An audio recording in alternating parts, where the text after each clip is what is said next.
श्री कृष्ण गोविंद हरे मुरारी, हे नाथ नारायण वासुदेव।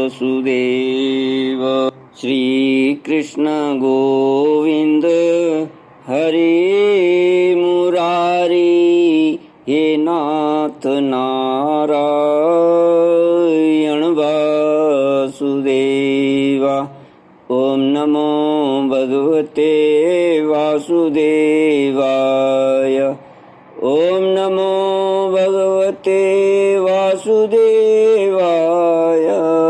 ओम नमो भगवते वासुदेवाय। सच्चिदानंद रूपाय विश्वोत्पत्त्यादि हेतुवे तापत्रय विनाशाय श्री कृष्णाय वयं नमः। सच्चित आनंद स्वरूप परमात्मा जो सृष्टि के उत्पत्ति, पालन और प्रलयकारी हैं तथा जीवों के आध्यात्मिक, आदि दैविक, आदि भौतिक तापों को नष्ट करने वाले हैं, अर्थात उनके मानसिक, शारीरिक और भौतिक दुखों को दूर करने वाले हैं, उन श्री कृष्ण भगवान को हम नमस्कार करते हैं। श्री कृष्ण गोविंद हरे मुरारी, हे नाथ नारायण वासुदेव। श्रीमद्भागवत एकादश स्कंद अथ चतुर्दशोऽध्यायः। उद्धव उवाच वदन्ति कृष्ण श्रेयांसि बहूनि ब्रह्मवादिनः, तेषां विकल्प प्राधान्यमुताहो एकमुख्यता। भवतोदाहृत्य स्वामिन् भक्ति योगोऽनपेक्षित, निरस्य सर्वतः संगम येन त्वय्याविशेन्मनः। भक्ति योग की महिमा तथा ध्यान विधि का वर्णन। उद्धव जी ने पूछा, श्री कृष्ण ब्रह्मवादी महात्मा आत्म कल्याण के अनेकों साधन बतलाते हैं, उनमें अपनी अपनी दृष्टि के अनुसार सभी श्रेष्ठ हैं अथवा किसी एक की प्रधानता है। मेरे स्वामी, आपने तो अभी अभी भक्ति योग को ही निरपेक्ष एवं स्वतंत्र साधन बतलाया है, क्योंकि इसी से सब ओर से आसक्ति छोड़कर मन आप में ही तन्मय हो जाता है। श्री भगवान उवाच कालेन नष्टा प्रलये वाणीयं वेद संजिता, मय्यादौ ब्रह्मणे प्रोक्ता धर्मो यस्यां मदात्मकः।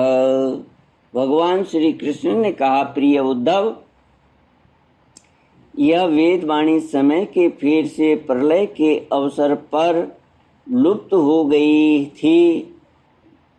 फिर जब सृष्टि का समय आया तब मैंने अपने संकल्प से ही इसे ब्रह्मा को उपदेश किया।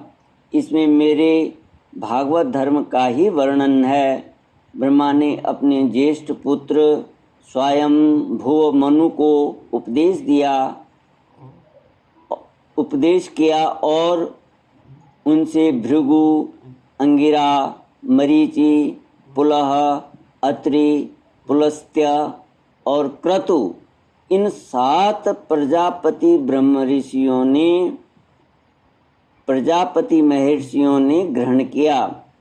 तदनंतर इन ब्रह्म ऋषियों की संतान देवता, दानव, गुह्यक, मनुष्य, सिद्ध, गंधर्व, विद्याधर, चारण, किमदेव क्या है?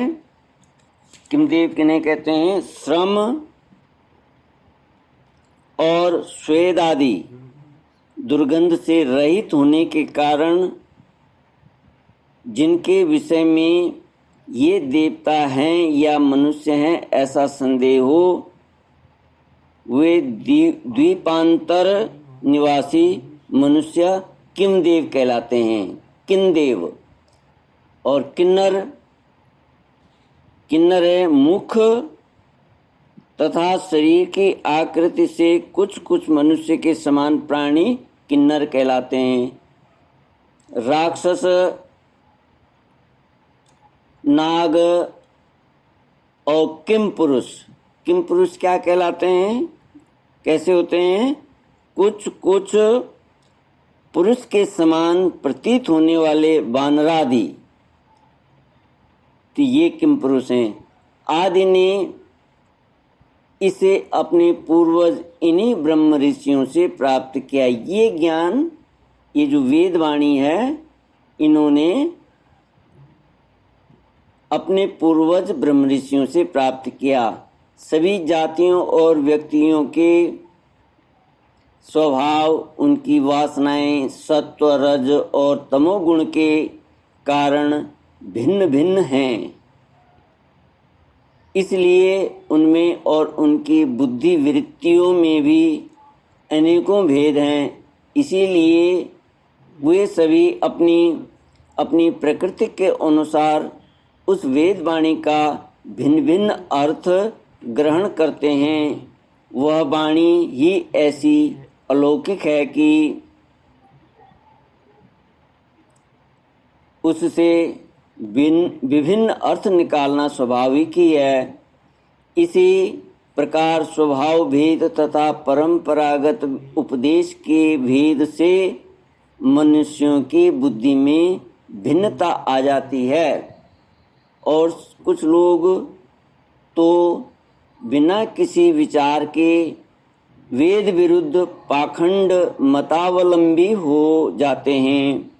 प्रिय उद्धव, सभी की बुद्धि मेरी माया से मोहित हो रही है। इसी से वे अपने अपने कर्म, संस्कार और अपनी अपनी रुचि के अनुसार आत्म कल्याण के साधन भी एक नहीं अनेकों बतलाते हैं। पूर्व मीमांसक धर्म को, साहित्याचार्य यश को, काम शास्त्री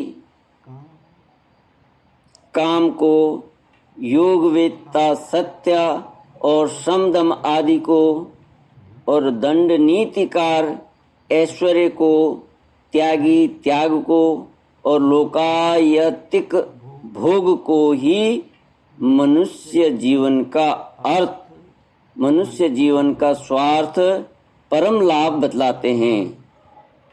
कर्मयोगी लोग यज्ञ, तप, दान, व्रत तथा यम नियम आदि को पुरुषार्थ बतलाते हैं, परंतु ये सभी कर्म हैं। इनके फलस्वरूप जो लोक मिलते हैं वे उत्पत्ति और नाश वाले हैं। कर्मों का फल समाप्त हो जाने पर उनसे दुख ही मिलता है, और सच पूछो तो उनकी अंतिम गति घोर अज्ञान ही है। उनसे जो सुख मिलता है वह तुच्छ है, नगण्य है, और वे लोग भोग के समय भी असूया आदि दोषों के कारण शोक से परिपूर्ण हैं। असूया, ईर्ष्या, द्वेष। इसलिए इन विभिन्न साधनों के फेर में न पड़ना चाहिए।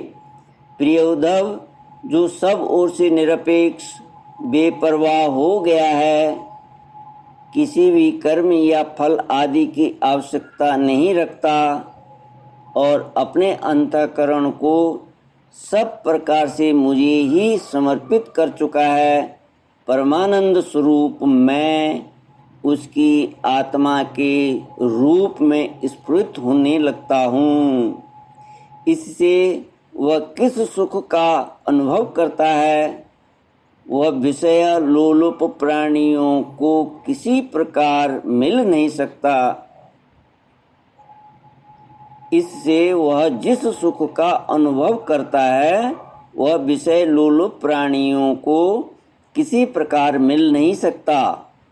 जो सब प्रकार के संग्रह परिग्रह से रहित अकिंचन, जो अपनी इंद्रियों पर विजय प्राप्त करके शांत और समदर्शी हो गया है, जो मेरी प्राप्ति से ही मेरे सानिध्य का अनुभव करके ही सदा सर्वदा पूर्ण संतोष का अनुभव करता है, उसके लिए आकाश का एक एक कोना आनंद से भरा हुआ है।